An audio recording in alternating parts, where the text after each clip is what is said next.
Le journal des journaux, la revue de presse.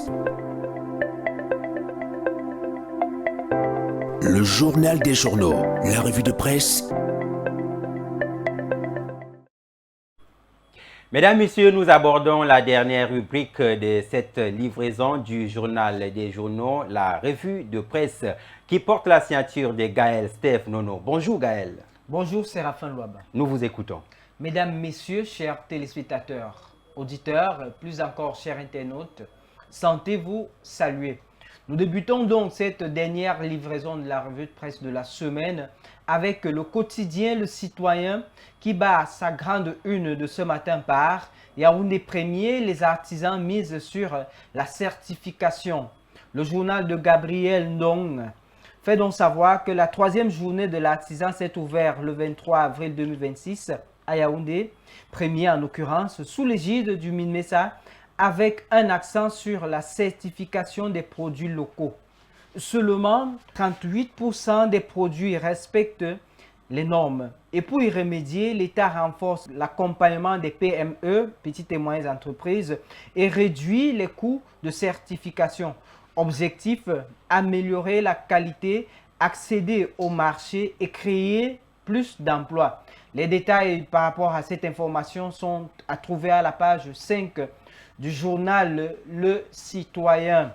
Et puis, Radar Info pour sa part, barre sa grande une de ce matin par dédouanement numérique des téléphones Asimalène, la nouvelle procédure qui casse la contrebande.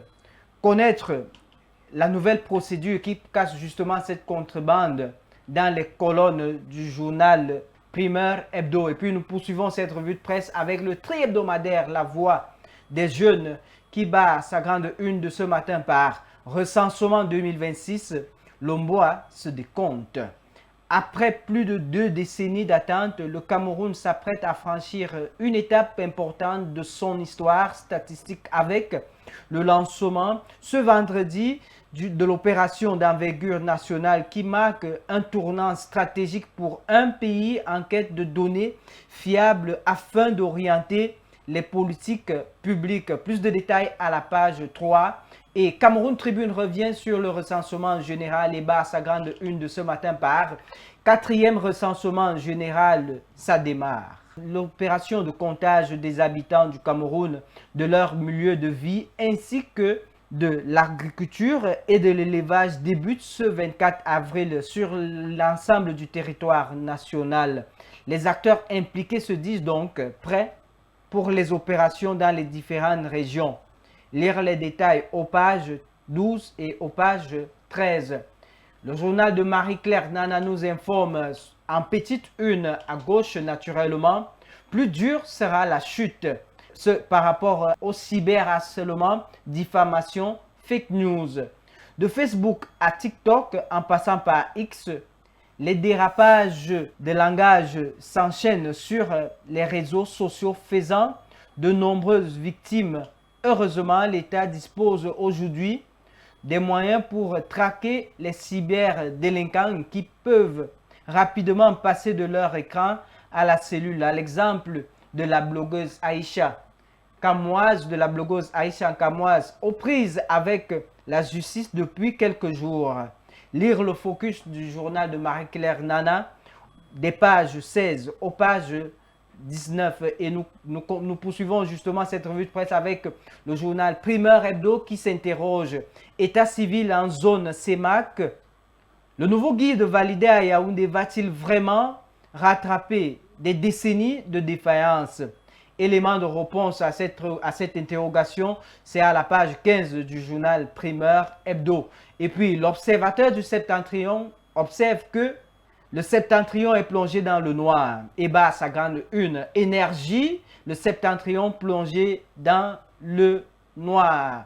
Et puis, nous clôturons cette revue de presse, Séraphin, avec la voix du consommateur qui bat sa grande une avec cette affaire qui parle naturellement des emballages publicitaires payants. Intimidation sans objet de Santa Lucia. Face à la facturation abusive d'emballages porteurs de son propre logo, Santa Lucia répond par l'intimidation judiciaire. La FOCACO dénonce ce procédé qui transforme le client en panneau publicitaire payant. Un bras de fer citoyen s'engage donc pour que le ministère du Commerce mette fin à cette dérive. Et puis, clarification une fois de plus de la voix du consommateur par rapport à l'eau pure et ils finissent par déclarer que l'eau pure est saine. Et suite à la résurgence d'une vidéo devenue virale, la FOCACO appelle les consommateurs à la vigilance face à la désinformation. Et c'est avec le journal La Voix du consommateur que nous mettons donc finalement un terme à cette revue de presse, dernière livraison de la semaine. Bon début de week-end à toi, Séraphin. Merci Gaël, bon début de week-end à toi. Mesdames, Messieurs, c'est tout pour ce matin.